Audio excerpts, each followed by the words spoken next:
El Shinta News and Talk. Dialog Interaktif Ramadan bersama UHAMKA Jakarta. Assalamualaikum warahmatullahi wabarakatuh. Selamat berjumpa kembali pendengar dalam Dialog Interaktif Ramadan. Seperti biasa di pukul 3 hingga pukul 4 waktu Indonesia Barat. Kerjasama Radio Al Sinta bersama UHAMKA Jakarta. Tentu juga dengan pembahasan-pembahasan seputar bulan Ramadan. Dan tentunya mudah-mudahan ini menjadi penting ya agar kita terus bisa meningkatkan iman dan takwa kita di bulan Ramadan ini. Dan tidak hanya di bulan Ramadan tapi juga mungkin di luar dari Ramadan. Kita ajak Anda juga untuk bisa menyaksikan siaran ini tidak hanya melalui radio tapi juga melalui kanal YouTube dan Anda bisa lihat langsung di Radio El Sinta. Silahkan nanti juga boleh bertanya atau memberikan tambahan mungkin ya atau diskusi juga tanggapan terkait tema kita hari ini yaitu adalah memaknai peristiwa-peristiwa agung di bulan suci Ramadan. Nah, tentu ini juga menjadi penting juga agar semangat kita ada agar terus bangkit dari kondisi-kondisi apapun, termasuk juga mungkin kondisi COVID-19. Kita sudah tersambung dengan Pak Dekan atau Dekan Epkif UHAMKA, Dr. Desvian Bandarsyah. Kita langsung sapa saja. Assalamualaikum Pak Desvian, apa kabar? Waalaikumsalam warahmatullahi wabarakatuh. Alhamdulillah Bapak, sehat. Sehat, oke. Nah, Pak Desvian, ini seperti tadi sudah menjadi pengantar saya di awal ya, bahwa bulan Ramadan itu kan dikenal sebagai bulan untuk ibadah bagi umat muslim dunia dan Indonesia. Dan kita juga mungkin perlu memaknai juga bahwa sebelum kita melewati sebuah puasa, ada peristiwa-peristiwa besar juga yang terjadi di bulan Ramadan ini. Apa saja kira-kira mungkin bisa dijelaskan Pak Desvian? Ya, terima kasih. Assalamualaikum warahmatullahi wabarakatuh. Waalaikumsalam warahmatullahi wabarakatuh. Pemirsa El Sinta yang dirahmati Allah Subhanahu wa Ta'ala. Umat Islam Indonesia kembali menunaikan ibadah puasa dalam Ramadan 1443 Hijriah bersama-sama dengan umat Islam di dunia. Tentu Ramadan kita adalah Ramadan yang masih diliputi dengan suasana keprihatinan yang kental disebabkan dampak COVID-19 masih dirasakan oleh kita. Maka momentum itu perlu untuk digali, untuk dimaknai secara lebih seksama berkenaan dengan nilai yang terkandung dalam berbagai peristiwa agung, berbagai peristiwa besar. Sehingga umat Islam, masyarakat, bangsa, dan negara kita dapat bangkit dari keterpurukan yang disebabkan oleh krisis COVID-19 secara kolektif itu. Maka Ramadan yang syarat muatan warisan sejarah, tradisi, dan nilai itu perlu dikaji dan direfleksikan kembali untuk membentuk etos dan karakter yang tangguh yang ditujukan untuk kebangkitan manusia dan nilai-nilai kemanusiaan. Jadi kalau kita berbicara itu, maka yang paling penting adalah bagaimana kita sebagai umat memiliki kemampuan untuk dapat mengambil hikmah di dalam memaknai berbagai peristiwa agung yang menyejarah itu. Maka itu menjadi kredit dan keberuntungan bagi umat Islam, sebagaimana Allah mengatakan dalam surat Al-Baqarah ayat 269. A'udzubillahi minasyaitonirrajim. Bismillahirrahmanirrahim. Yu'til hikmata may yasha wa may yu'til hikmata faqad utiya khairan katsira. Wa may yazakkaru illa ulul albab. Pemirsa, dengan demikian peristiwa agung itu memberikan manfaat. Dan kalau kita menyebut peristiwa agung itu banyak sekali. Misalnya, Allah menurunkan Al-Quran kepada Rasulullah Shallallahu Alaihi Wasallam di bulan Ramadan yang mulia ini, untuk dijadikan pedoman dalam menjalani kehidupan, serta sebagai dasar mengemban tugas kenabiannya. Jadi ayat atau surat yang pertama itu yang berbunyi Iqra bismi rabbikal ladzi khalaq, bacalah dengan menyebut nama Tuhanmu yang menciptakan. Itu diturunkan pada bulan Ramadan, tepatnya pada tanggal 24 Ramadan. Bahkan mushaf Nabi Ibrahim diturunkan di awal bulan Ramadan juga. Kitab Taurat Nabi Musa diturunkan pada tanggal 6 bulan Ramadan. Dan kitab Injil pada era Nabi Isa alaihissalam diturunkan pada tanggal 13 bulan Ramadan. Jadi dari sisi itu bulan ini mengandung peristiwa-peristiwa penting yang memberikan kemaslahatan bagi kehidupan manusia. Yang kedua, pada bulan Ramadan juga terdapat satu malam yang mulia, yaitu Lailatul Qadar. Inilah malam yang paling ditunggu-tunggu kaum muslimin di dalam menjalani puasanya. Malam yang penuh kemuliaan ketika Allah menurunkan Al-Quran itu. Malam yang dilukiskan lebih baik dari 1000 bulan. Allah mengatakan dalam surat Al-Qadar itu, A'udzubillahi minasyaitonirrajim, Bismillahirrahmanirrahim. Inna anjalnahu fi Lailatul Qadr. Wa ma adraka ma Lailatul Qadr. Lailatul Qadri khairum min alfi syahr. Sesungguhnya kami telah menurunkan Al-Quran pada malam kemuliaan. Dan tahukah kamu bahwa malam kemuliaan itu lebih baik dari 1000 bulan. Tidak ada satupun manusia yang tahu pasti memang kapan malam yang penuh kemuliaan itu akan hadir. Tapi itu dapat kita yakini dan dapat kita imani untuk memotivasi umat Islam agar terus mencari dan berjumpa dengan Lailatul Qadar.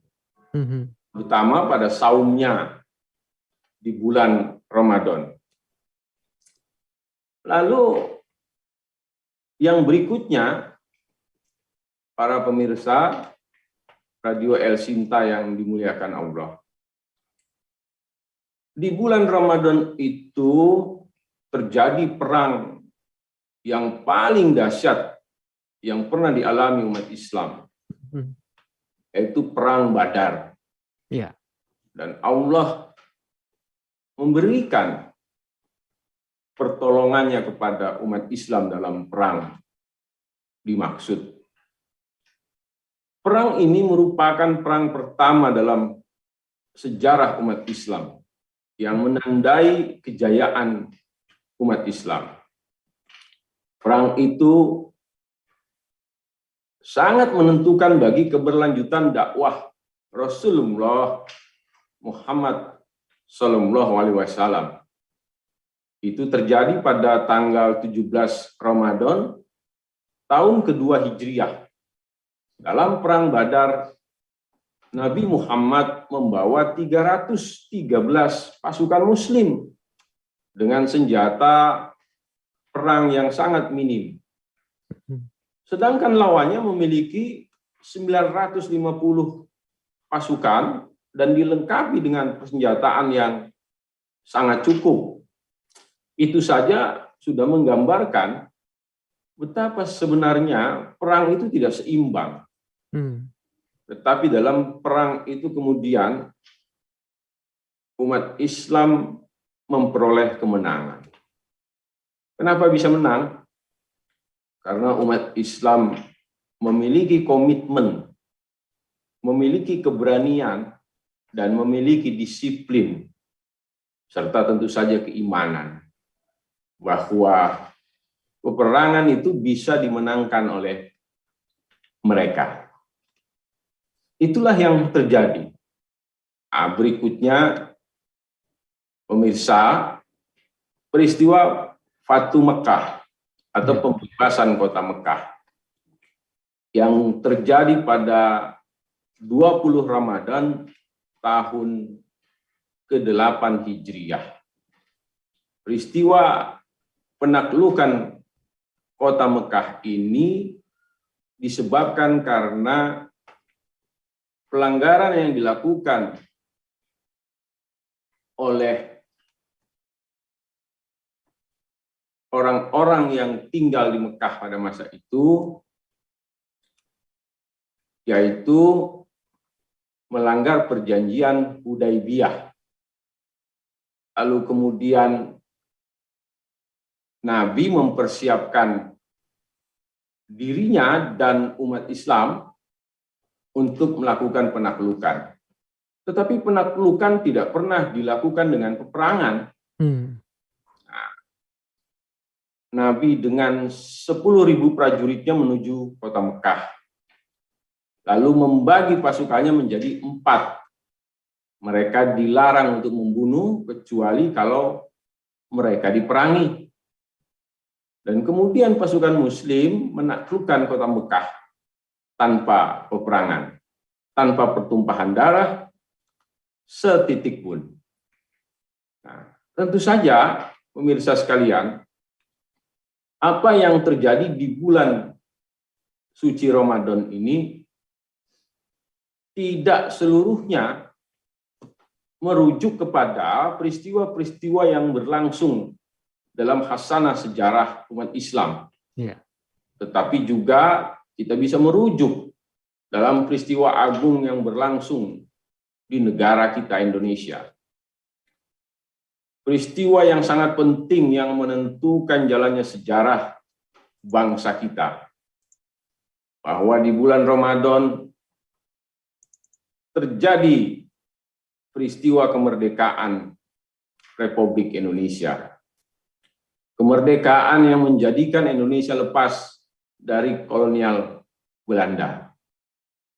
Jadi ini dikumandangkan ke seluruh dunia pada hari Jumat 9 Ramadan 1364 Hijriah. Kemerdekaan itu yang diproklamasikan oleh Soekarno dan Hatta kemudian menjadi pintu bagi Indonesia memasuki alam kemerdekaan, memasuki pembangunan, dan memasuki era kebangkitan umat, kebangkitan masyarakat, bangsa, dan negara kita. Itulah mengapa Ramadan itu dipenuhi dengan berbagai peristiwa agung yang terjadi di dalamnya. Tentu saja kita semakin dituntut untuk lebih mengimani dan untuk lebih memaknai keistimewaan bulan suci ini. Dengan berlomba-lomba untuk meraih keutamaannya, meraih kemenangan.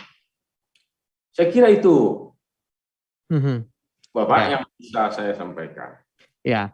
Pak Desvian, kalau kita bicara soal tadi ya, sejarah di mana bulan Ramadan itu banyak kondisi atau sejarah di mana kita harus mengambil hikmahnya gitu ya dari pelajaran itu semua. Tapi kalau kita merujuk pada Indonesia sendiri, bagaimana kalau kita kisah-kisah sejarah kita yang juga mungkin bisa kita teladani atau juga kita bisa lakukan atau aplikasikan di saat ini apa ya kira-kira Pak Desviansyah?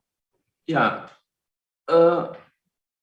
sejarah sebagai peristiwa masa lampau itu selalu memberikan hikmah. Selalu ia memberikan pelajaran dan nilai bagi manusia yang hidup pada hari ini. Karena sejarah itu selalu mengandung hikmah dan memberikan pelajaran dan nilai, maka dia memberikan manfaat bagi kehidupan manusia pada hari ini. Apa yang terkandung dalam peristiwa sejarah itu adalah nilai-nilai tentang pengorbanan, tentang komitmen dan persatuan, tentang ketabahan di dalam menjalani cobaan, dan tentu saja tekad dan keberanian untuk menghadapi kehidupan. Saya kira nilai-nilai itu relevan sekali dalam konteks kehidupan bangsa kita. Kita adalah bangsa yang tidak pernah selesai dengan problem dan masalah. Maka kemudian sebagai bangsa, kita perlu memiliki semangat dan motivasi untuk rela berkorban bagi kepentingan banyak orang, bagi kepentingan bangsa kita. Kita juga perlu memiliki nyali untuk menghadapi kehidupan yang semakin kita rasakan syarat dengan problema. Saya kira kita juga perlu membangun spirit perjuangan para pahlawan kita itu untuk kepentingan-kepentingan persatuan bangsa kita pada hari ini. Jadi nilai-nilai yang dikandungnya itu dapat menjadi edukasi, dapat menjadi pelajaran, dan dapat menjadi hikmah bagi kehidupan manusia Indonesia di masa kini dan bagi kehidupan manusia Indonesia di masa depan. Saya kira kalau kita mau mengambil hikmahnya, pelajarannya, nilai pentingnya, dia selalu membuka diri untuk dijadikan dasar berpijak bagi kesatuan dan persatuan bangsa, bagi kebangunan dan pembangunan bangsa. Demikian, Bapak. Ya, kita libatkan pendengar juga ya, Pak Desvian ya. Mungkin juga barangkali ada pertanyaan atau juga mungkin tanggapan ya terkait bagaimana kita memaknai sejarah-sejarah dan tentunya bagaimana juga agar di kondisi saat ini bisa relevan gitu ya. Kita bisa mendalami makna dari sejarah-sejarah Islam khususnya juga untuk bagaimana di Indonesia. Kita ada tanggapan dari Pak Yani Fahrudin yang menyebutkan bahwa peristiwa nuzul Quran di Ramadan yang Al-Quran itu sebagai asifa, artinya obat penyembuh dari COVID untuk lekas bangkit dari tekanan kesehatan, ekonomi, dan sosial. Perlu juga untuk bisa membaca, dimengerti, dan aktualisasi katanya dalam kehidupan sebagai obat pandemi. Kita ke Depok dulu ya Pak Desvian, ada Pak Marzuki. Selamat pagi, Assalamualaikum Pak Marzuki. Waalaikumsalam warahmatullahi wabarakatuh. Ya, silakan Pak Marzuki. Bung Dedi Ramadhani kayaknya ulang tahun ya Ramadan ya. Bentar lagi nih Pak. Iya, mudah-mudahan panjang umur lah. Amin, amin. Terima kasih. Assalamualaikum Pak Ustaz. Ya, waalaikumsalam. Ya, mau tanya begini Ustaz. Tujuan puasa dalam perintah surat Al-Baqarah, tujuan kan bentuk individu yang takwa Ustaz ya. Betul. Tapi berapa banyak Ustaz orang Islam, umat muslim ini seolah-olah puasa itu hanya sebagai seremoni Ustaz. Jadi yang tadinya nggak pelit di bulan puasa jadi bahaya begitu Ustaz. Hanya berbagi gitu ya. Yang tadinya nggak pernah berjamaah subuh sekarang berjamaah aja. Sekarang kalau udah lepas Ramadan begitu lagi Ustaz. Ya. Yang kedua, setelah perang Badar Nabi bersabda, sesungguhnya perang ini besar, tapi yang lebih besar lagi yang sulit itu menaklukkan hawa nafsu. Betul. Emang benar. Sekarang begini Ustadz, kita di bulan Ramadan mungkin bisa karena kita lebih banyak waktu di rumah atau di masjid Ustadz ya, kita bisa menaklukkan hawa nafsu, terutama melalui mata. Apalagi sekarang banyak nih Ustadz nih, katanya perempuan yang berpakaian tetapi telanjang. Itu buat laki-laki yang normal sulit menaklukkan hawa nafsu. Ini hawa nafsu untuk melihat Ustadz ya. Mungkin kalau karena bulan suasana Ramadan dia bisa menaklukkan. Tapi setelah saya kan tinggal di padat penduduk Ustadz ya. Yang tadinya suka minum juga. Emang sih kayak seremoni gitu Ustadz. Dia agak reda suka minum minuman keras gitu. Agak jarang lah boleh dikatakan. Begadang ya begadang tapi ada tujuannya bangunin sahur. Jadi sekedar hanya sebentar kan kalau udah bulan puasa ya begitu lagi Ustaz. Masalah Lailatul Qadar Ustaz. Nabi 10 hari terakhir kan Nabi sabdanya Ustaz ya, ada hadisnya ya. Tapi kebalikannya Ustaz, umat Islam ini 10 hari terakhir sibuk sama pulang mudik Ustaz. Nah, jadi Lailatul Qadar di jalan Ustaz. Mohon tanggapan Ustaz. Makasih. Baik, terima kasih Pak Marzuki di Depok ya. Kemudian ada Pak Nur di Bojonggede. Assalamualaikum Pak Nur. Waalaikumsalam warahmatullahi wabarakatuh. Ya. Assalamualaikum Dr. Destian ya. Ya betul. Waalaikumsalam. Assalamualaikum warahmatullahi wabarakatuh. Ya, tadi bahasa pengantar Pak Dokter ya tentang ayat Al-Alaq ya. Bismillahirrahmanirrahim. Iqra bismi rabbikal ladzi khalaq ya. Khalaqal insana min 'alaq ya. Jadi ayat ini menjelaskan tentang anjuran untuk mengetahui sesuatu kepada Rasulullah, maka baca ya. Jadi apa yang dibaca? Alam. Alam itu memberi sebuah contoh ilmu kepada manusia untuk direnungi. Kemudian di akhir ayat Al-Alaq ini dijelaskan oleh Allah, jangan demikian. Jangan mentaati ya. Kan begitu tuh ya. Jadi kepada siapa itu ya? Jadi kala la tuti'hu wasjud waqtarib ya. Jadi jangan mendekati ya dan mentaati orang-orang yang dusta itu. Ya. Jadi maksud Allah tadi dan ayat yang dijelaskan. Jadi di sinilah artinya ada pilihan bahwa mengetahui sesuatu dan jangan mentaati dan sujudlah kamu kepada Allah yang menciptakan alam. Pak Nur berpikir begini Pak Dokter ya. Kalau andai kata pertanyaannya muncul, apa yang paling dekat dalam hidupmu? Maka jawabannya adalah ya itu masa yang paling dekat dalam hidupmu itu adalah itu kematian. Kita nggak tahu ya besok 1 jam atau kapan, nggak tahu ya.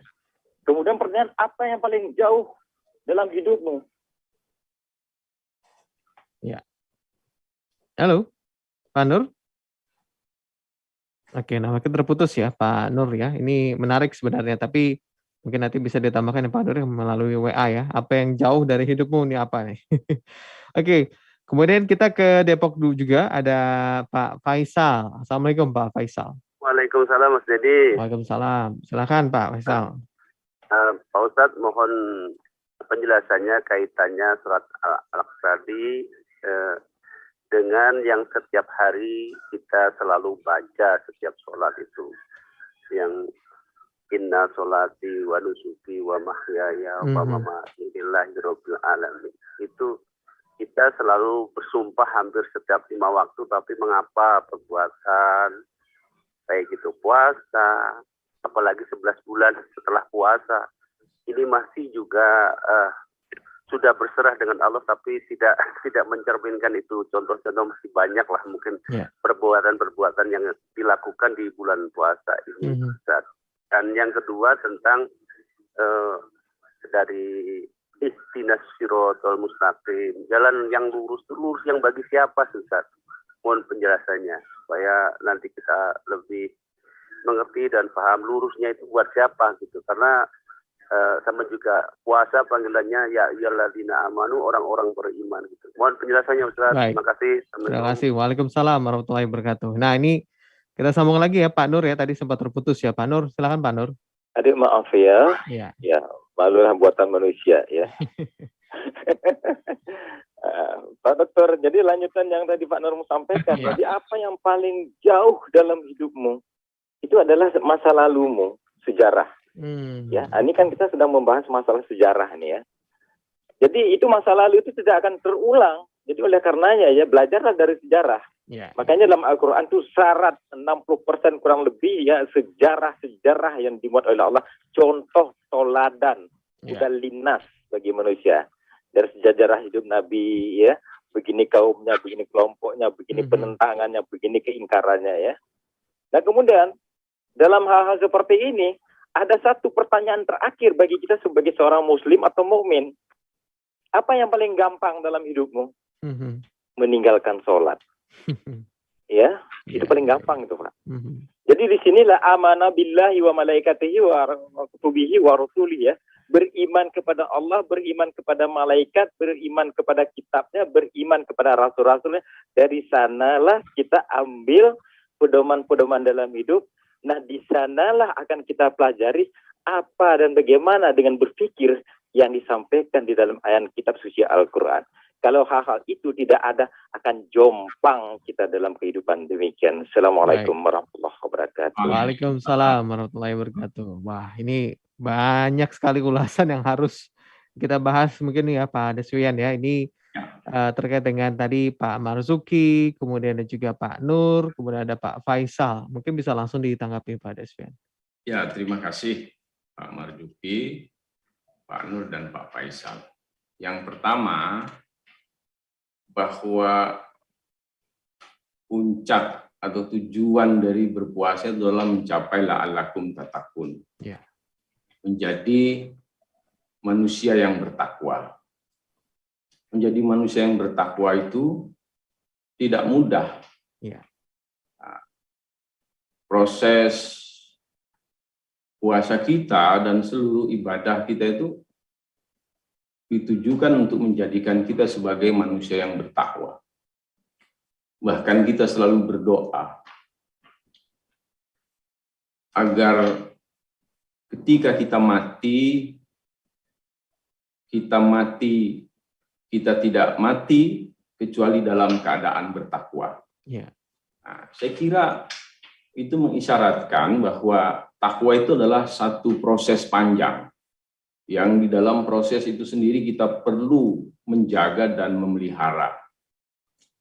Nah, dalam konteks puasa kita, memang Rasulullah mengingatkan betapa banyak orang-orang berpuasa, tetapi hanya mendapatkan lapar dan haus.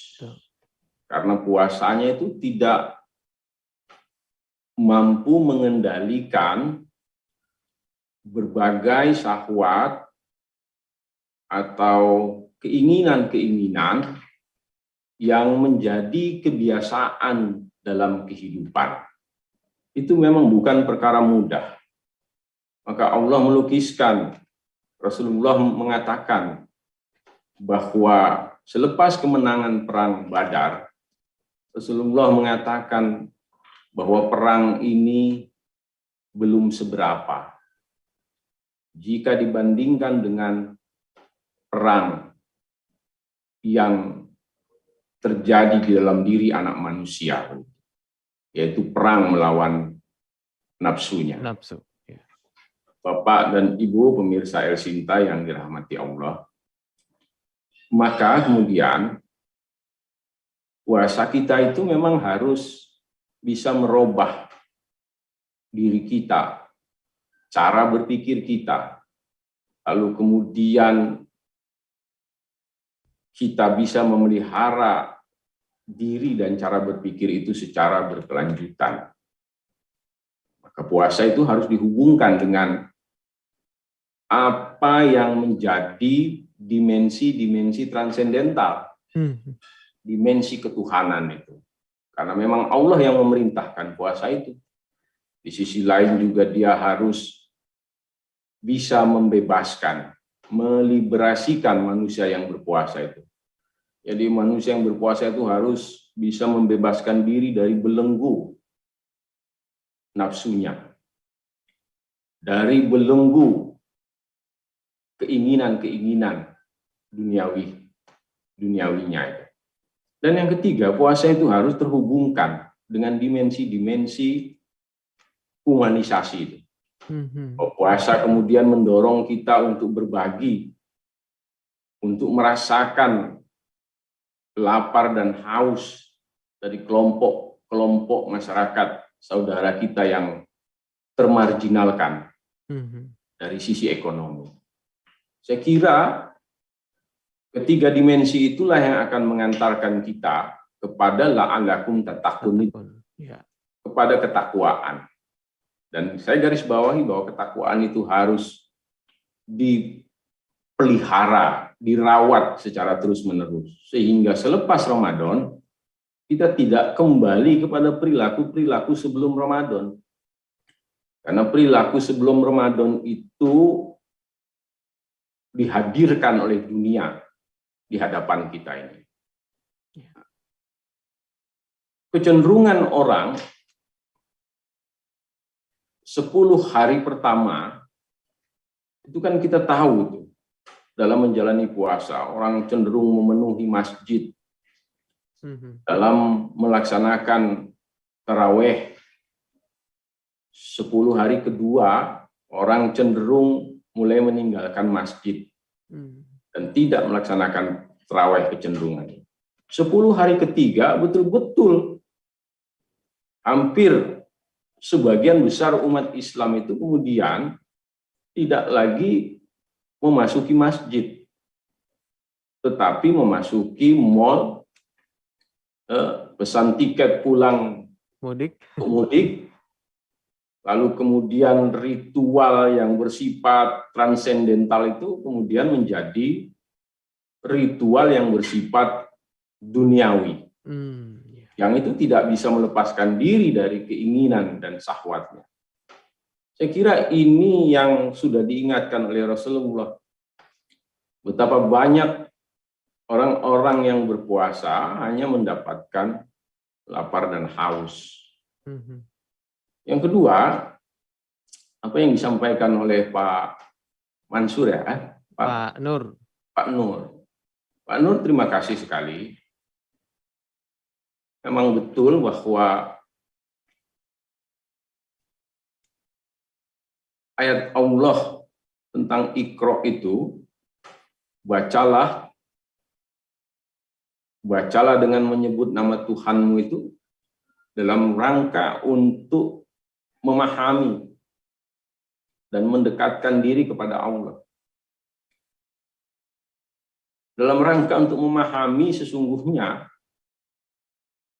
pengetahuan ilmu yang dimiliki oleh Allah itu, yang maha luas itu, yang maha dalam dan yang maha tinggi ilmunya. Untuk apa? Untuk memberikan kemaslahatan bagi kita yang menjalani kehidupan. Iqra bismi rabbikal ladzi khalaq. Bacalah dengan menyebut nama Tuhanmu. Bahwa apa sesungguhnya yang kita lakukan. Sholat kita, ibadah kita, hidup kita, matinya kita itu semata-mata untuk Allah. Ya.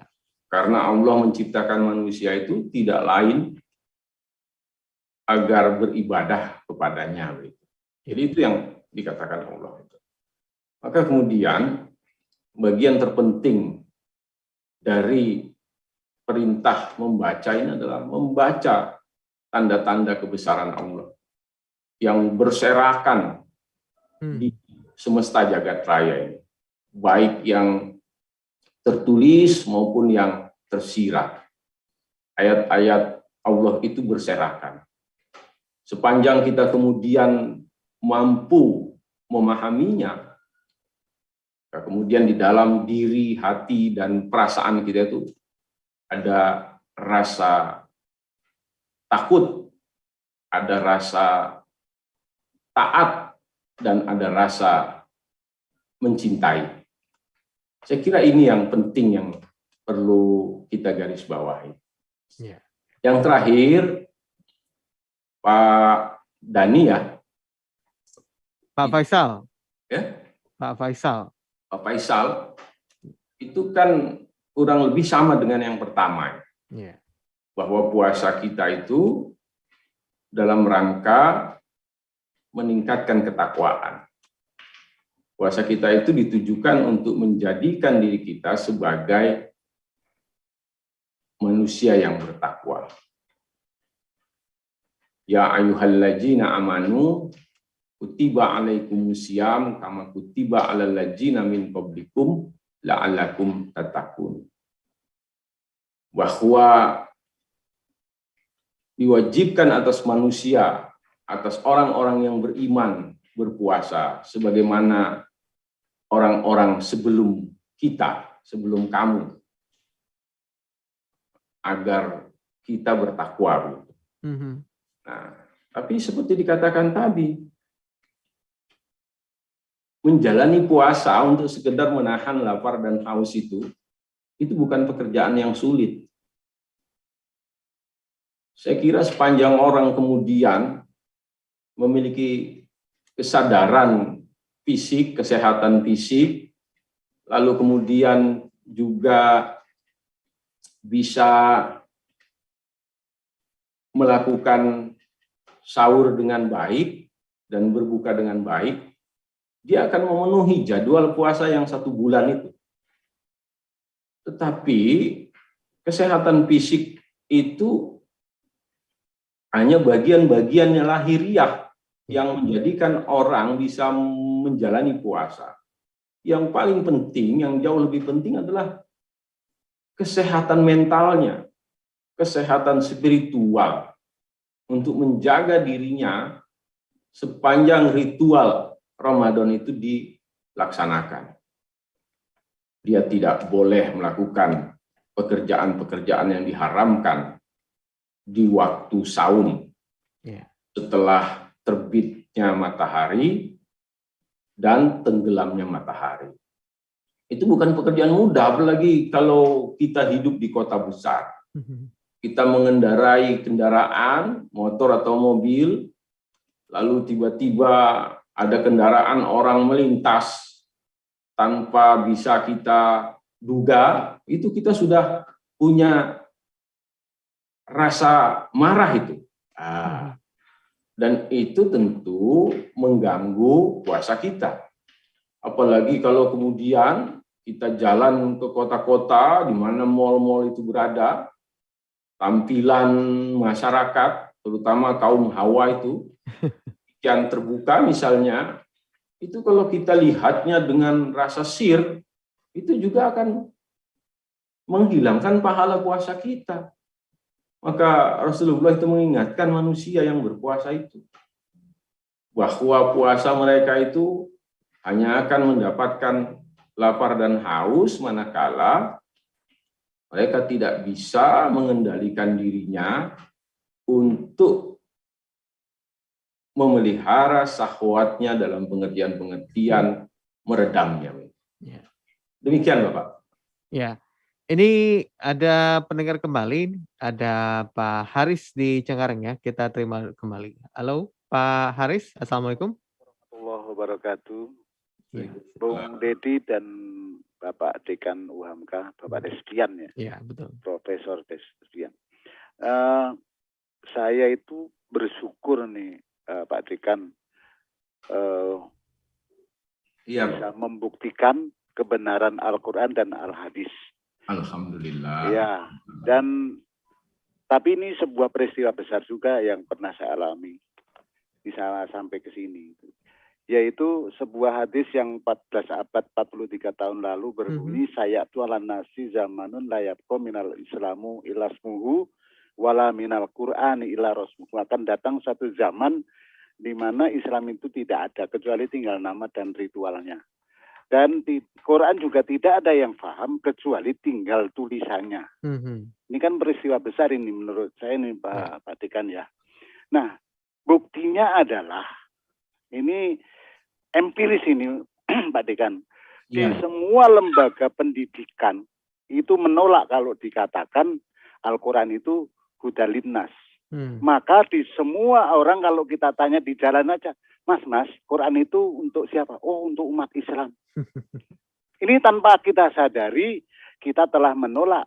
Hadza bayanul linnas wa hudaw wa mau'izatul lil muttaqin. Nah, kita telah menolak itu sebetulnya, tapi kita tidak sadar. Kenapa? Sudah turun-temurun. Saking nikmatnya turun-temurun itu nggak disadari bahwa itu bertentangan dengan Al-Quran itu sendiri. Makanya ya Al-Quran tinggal tulisannya, itu terbukti dari sabda Nabi, dan terbukti juga Quran mengatakan, hai orang-orang beriman, suatu saat kamu akan murtad. Nah, di surat Al-Maidah ayat 54. Nah, ini bagaimana menyikapi hal ini, Pak Dekan? Assalamualaikum warahmatullahi wabarakatuh. Ya. Waalaikumsalam warahmatullahi wabarakatuh. Nah, ini menarik juga ya bagaimana menyikapi kondisi saat ini. Kemudian tadi ada juga yang sebelum terjawab ya tadi ya Pak Desvian ya, ini terkait dengan bagaimana juga jalan lurus seperti apa dan sebenarnya buat siapa gitu ya. Nanti bisa ditanggapi. Silakan Pak Desvian. Ya, terima kasih Bapak. Tentu saja Al-Quran itu adalah petunjuk bagi manusia. Dia memberikan pedoman bagi kehidupan anak manusia. Tetapi memang manusia yang mau mengimaninya. Saya kira kalau kita meyakini dan memahami dan meyakini bahwa Islam itu adalah agama rahmatan lil alamin, maka kemudian rahmatnya itu ditujukan kepada seluruh alam semesta beserta isinya dan beserta manusia yang hidup di dalamnya. Nah, kontekstualisasi pemahaman semacam itu mendorong orang kemudian umat Islam bersedia untuk menyediakan pikiran dan waktunya untuk belajar. Untuk belajar dan mempelajari ayat-ayat Allah itu, Al-Quran itu. Nah, tetapi memang memahami bahasa Al-Quran itu memang tidak mudah. Bahasa Al-Quran itu adalah bahasa yang penuh dengan sindiran. Maka kita selalu berdoa sebelum kita membaca Al-Quran dan mengkajinya itu, agar kemudian kita bisa memahami isinya. Problemnya adalah, jangankan mau mengkajinya, membaca dalam pengertian teks saja. Umat Islam itu kan semakin menjauh. Kalau kita merujuk pada survei, itu angka buta huruf Al-Quran itu tinggi sekali di kalangan umat Islam. Bapak, tinggi sekali. Jadi karena tingginya itu di atas 60% Bapak di kalangan umat Islam. Karena tingginya itu maka kemudian orang tidak memahami isinya. Orang bahkan tidak mengetahui isinya. Maka kalau dikatakan bahwa satu ketika Al-Quran itu tidak lagi ada kecuali teksnya, iya, dimungkinkan sekali. Ketika misalnya perubahan-perubahan besar yang berlangsung pada kehidupan manusia akibat perkembangan-perkembangan zaman yang mengarah pada pola berpikir, pola berbuat, dan pola bertindak yang pragmatis, itu kan menjauhkan manusia dari perintah-perintah Allah itu. Maka kemudian kondisi-kondisi semacam itu menyebabkan umat Islam itu terasing dengan Al-Quran.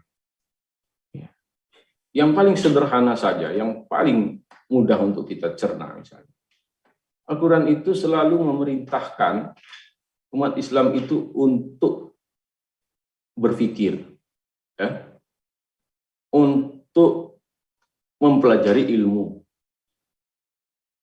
Karena kalau dia berpikir dan mempelajari ilmu, maka sebenarnya dia mengaktualisasikan dirinya sebagai makhluk yang diciptakan Allah dalam keadaan sempurna. Yeah. Sempurna itu karena pikirannya. Laqad khalaqnal insana fi ahsani taqwim. Tetapi kan kemudian kita tahu umat Islam itu adalah kelompok manusia yang cenderung malas berpikir. Nah, ini kan kritik kita terhadap diri kita sendiri, terhadap komunitas kita. Karena malas berpikir, malas mengembangkan nalar keislamannya, maka kemudian kita tertinggal. Dan ketertinggalan itu disebabkan karena kita tidak mau mempelajari dunia beserta isinya.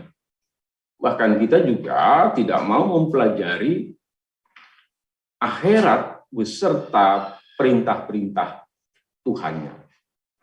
Jadi ketika Islam berjaya pada abad-abad ke-7, ke-8, dan ke-9, sampai ke-10 di era Daulah Abbasiyah, itu disebabkan karena umat Islam memang menjadikan dua hal dalam hidupnya, yaitu mengedepankan ajaran-ajaran Al-Quran Islam sebagai ajaran yang lurus, sebagai jalan yang lurus. Tadi menyinggung Bapak, pertanyaan Bapak sebelumnya itu ihdinas siratal mustaqim. Betul. Yang kedua, kemudian umat Islam membuka dirinya dan pemikirannya untuk menerima berbagai kemungkinan-kemungkinan yang berlangsung di luar umat Islam. Jadi belajar tentang keilmuan. Karena kan ilmu-ilmu yang dipelajari oleh para intelektual di masa lalu itu antara lain berangkat dari khasanah keilmuan Yunani dan khasanah keilmuan Persia gitu kira-kira. Jadi ini memang penting sekali. Sehingga kemudian aktualisasi Islam di dalam kehidupan manusia yang muslim itu dapat memberikan jaminan dan kemaslahatan.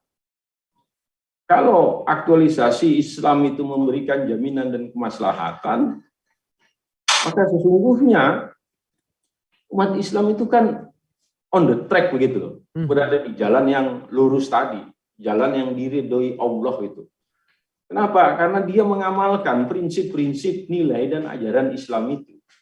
Jadi kenapa kemudian kita ini memandang kondisi umat itu sebagai fata morgana yang sebagai sesuatu realitas yang berbeda, penuh dengan problem, itu karena memang kita dengan lapang dada dan rendah hati harus mengakui bahwa Al-Quran itu tidak menjadi petunjuk kehidupan kita. Kalau Al-Quran menjadi petunjuk dalam kehidupan kita, saya kira postulat yang berkenaan dengan Al-Imran ayat 110 itu, kuntum khairu ummah, bahwa kamu adalah umat yang terbaik, ya. Uhrijat linnasi ta'muruna bil ma'ruf wa tanhauna 'anil munkar, yaitu